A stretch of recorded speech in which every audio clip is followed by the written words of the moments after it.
সারা দেশে ভয়াবহ বন্যায় বিপর্যয়ের মুখে বাংলাদেশ। উদ্ধার সহায়তায় কাজ করছেন সেনাবাহিনী, নৌবাহিনী, কোস্টগার্ড সহ বিভিন্ন স্বেচ্ছাসেবী সংগঠন।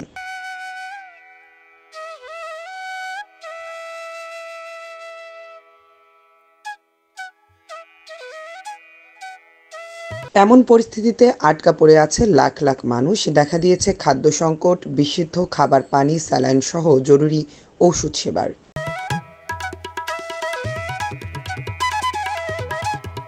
অসহায় বানভাসীদের সাময়িক কষ্ট দূর করার লক্ষ্যে ইম্পেরিয়াল প্রাইভেট হেলথ কেয়ার ভিডি লিমিটেডের পক্ষ থেকে গতকাল বিকাল ৪টায় বৈষম্য বিরোধী ছাত্র আন্দোলনের কাছে ২ ট্রাক ত্রাণ সামগ্রী পৌঁছে দেন প্রতিষ্ঠানের ব্যবস্থাপনা পরিচালক মাহবুবুর রহমান। এ সময় উপস্থিত ছিলেন Mehedi Hasan GM operation, Arif Hasan GM account.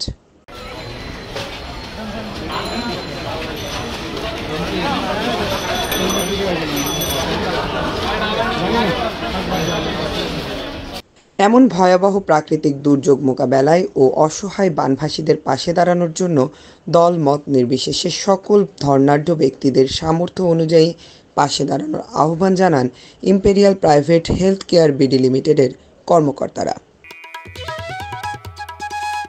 মানুষ মানুষের জন্য, জীবন জীবনের জন্য, যে যার মতো সাহায্যের হাত বাড়াবেন অসহায় বানভাসীদের জন্য। এমন মানবতা সক্রিয় থাক বিশ্বজুড়ে। ডেস্ক রিপোর্ট, গণমাধ্যম 24, ঢাকা।